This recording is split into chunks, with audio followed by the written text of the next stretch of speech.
Joining us. Thank you, Sean. How's everybody doing today? I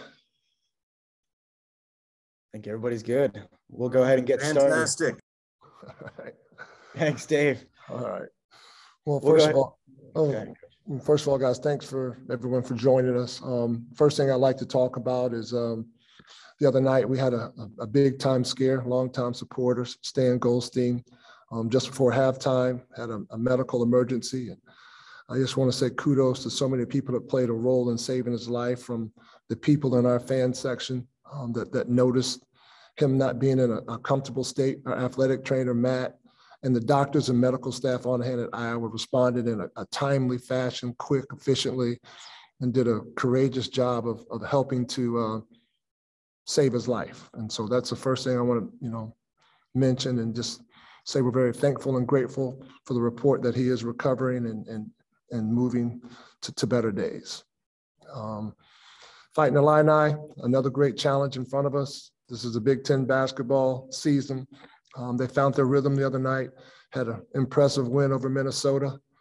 Obviously, they're always a dominant team on the glass, rebounding the ball, especially offensively. And then Kofi is tremendous challenge for anybody in the country while we scoring the basketball and rebounding. So, we've got our work cut out for us, but we got to make sure that we present a lot of resistance in terms of guarding the basketball, passes into the post, and then guarded in the post as well.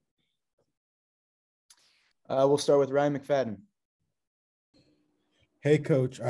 My question is going back to what you mentioned about Kofi Cockburn. Tomorrow's matchup kind of brings back like the old school big man matchup between Kofi and Q.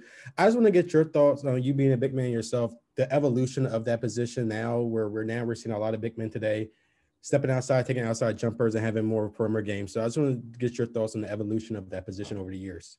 Well, I think the evolution of the game, to be honest with you, kind of goes with the players, if you will, because, you think back when Shaq was playing, when I was in the NBA, every team had 2 to 3 guys on their roster to guard Shaq or guys of that size. And I think from there, the game kind of went to more of a European feel, if you will, what we're kind of seeing now, where you have bigger guys that are fives that step out and play on the perimeter a little bit more. I think this is not a knock to Kofi or anybody of his size, but, you just don't see as many dominant bigs that play in the paint, that want to play in the paint like Kofi does on a regular basis. So many other guys they fall in love with the skill, Kevin Durant's and the Dirk Nowitzki's, and those guys are talented and great basketball players, but not all big guys are capable of doing that. And, kudos to Kofi for being comfortable with being a true low post big. Marcus Washington. Hey, Coach, you have such a quick turnaround and you're on the road. As a coaching staff, how do you, scout ahead to Illinois when you had Iowa, and how do you guys pivot and use your off day to pivot away from what you learned in the Iowa game to the things that you want to do at Illinois? Well, you look at the master schedule, we all, everybody has their own master schedule on how you want to handle things. And then for us, each assistant coach has a scout. And so the Iowa scout coach and I, we spent time together and spent time with the staff. And then that's what we're doing. That's what we've been doing the last couple, yesterday and today, preparing for this upcoming game. And so, the one thing, Marcus, for us that I think has been really good is we stayed on the road. And I think that's good from the standpoint of just gives our guys a chance to get more rest. We don't have in-class sessions going on right now. We have some guys that started a winter term, but that's all online. And so, we've had a chance, be at the hotel and take care of our bodies and get some rest and decompress a little bit. So, that's probably been the biggest thing on this road swing for us. It's a 2-game road swing, how we're looking at it. And our guys have got a chance to get a little bit more rest than they probably normally do because they don't have their familiar surroundings around them, right? So they don't know, we're all in a hotel. We don't have any cars. They don't have a lot of friends outside the guys on the team. So they're bonding with their teammates and they're in the hotel resting. So, we feel good about that in terms of our guys' bodies recovering. Dave Preston. Morning, Danny. You've 5 games under your belt as the interim head coach. What's impressed you by how this team has grown offensively, and what strides are you still looking for things to happen as the cookies are still in the oven offensively for you guys at this time? Yeah, you're right, Dave. The one thing that I've been really impressed with is the grit that our guys have shown. Obviously, we haven't gotten off to some of the starts that we like recently, but we've had some determination and grit to battle back and get into the ball game. So that's always good to see. And that's the type of mindset and mentality that you're going to need in this type of conference, in any Power 5 conference, especially when you play on the road. Offensively, Iowa game did not end the way that we wanted to, but the takeaway from that was we had good balance scoring throughout our starting lineup. We shared the basketball and did some good things in that regard. So, offensively, we've got to figure out different ways that we can manufacture some points.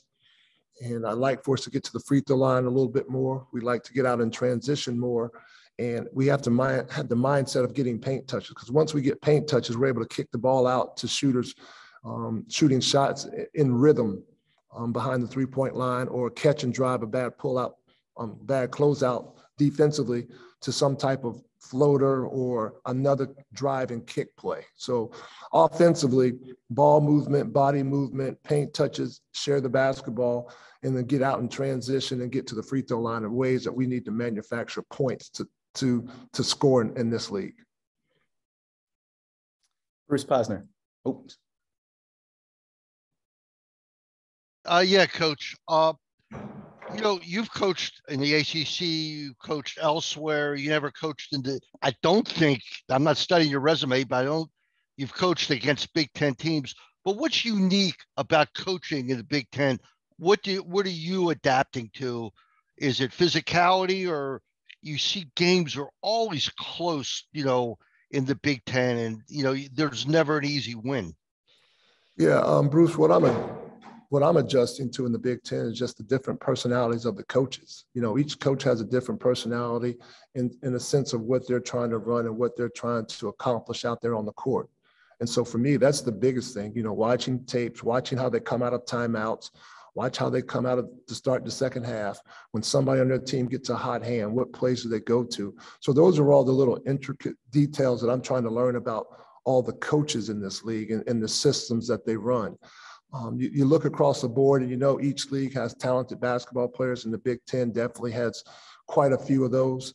And that's the biggest thing for me, is just trying to learn the different personalities of the coaches that you compete up against and try to have a feel for what they like to go to in certain situations. Yeah. Are you satisfied with the early growth of Caduce in Big Ten ball? I mean, he had a nice game, 5 for 6 from the field on Monday. Is he adapting? I mean, he's going to get his test tomorrow. We know that. I mean, maybe the best center in the country, or certainly one of the top 2 or 3. Are you satisfied with that? I think Q was taking steps in the right direction, but I feel that way about everybody. And we're not by any means a finished product. We can always continue to improve across the board, and that's coaches and that's players as well. And so that's part of the message. Every day we want to come out and get a little bit better. But you're right, not only Q, but Julian's going to have a taste of Kofi as well. And, there'll be a lot of different times that everybody's going to get a taste of him, from the standpoint of you're breaking down the court in a broken floor situation. It might be a fast break, and you don't necessarily have a man in those situations. You just got to match up, stop the ball, and scramble from there. And so, we have to make sure that we do a really good job of knowing where the players are on the court. And, we give a lot of attention to Kofi, and rightfully so, right? Because of where he's at, scoring the basketball and rebounding the basketball and being a paint presence. But he also has some really good players around him that are shooting the ball at a very high clip from the perimeter. So we have to understand where those guys are at, locate those shooters, and try to make them uncomfortable and disrupt their rhythm as they're shooting the basketball. 2 more, Alif and then Sam. Go ahead, Alif. Coach, head coach Brad Underwood for Illinois said he was a little worried about the conditioning for Illinois because of the gap that they had and all the positive cases they had with COVID. Is that an aspect of the game you're hoping to take advantage of coming in, going on the road per se, excuse me? Leaf, every coach is going to say that, right? You know, every coach that comes off a break, oh, our guys aren't quite conditioned, or, you know, there are probably some repercussions of what your guys are going through. If you're talking about COVID or even some type of respiratory illness, that's going to affect your air to a certain extent. But, you know, as a player, when you're out there on the court and you feel the energy and the excitement and the competitiveness of the game, you'll find a way to push through it. And if you're struggling pushing through it, your coach will sub you out for a quick minute. So I understand what Brad is saying, but we all say the same thing. Go ahead, Sam. Hey, coach, you haven't got a lot of scoring production from your bench in recent games. And obviously last game, Fats and Eric each had to play 37 minutes. That's something that's a concern moving forward?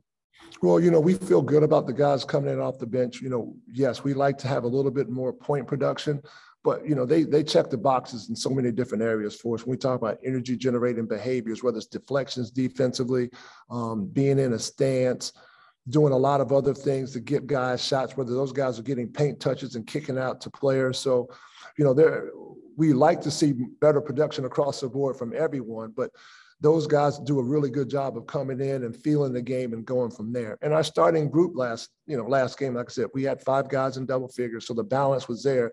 But part of the reason that those guys were able to score the ball so well is because the guys that came in off the bench understood that they had it going and got them a few more touches. Awesome. Thank you, Coach. Appreciate your time. Thank you.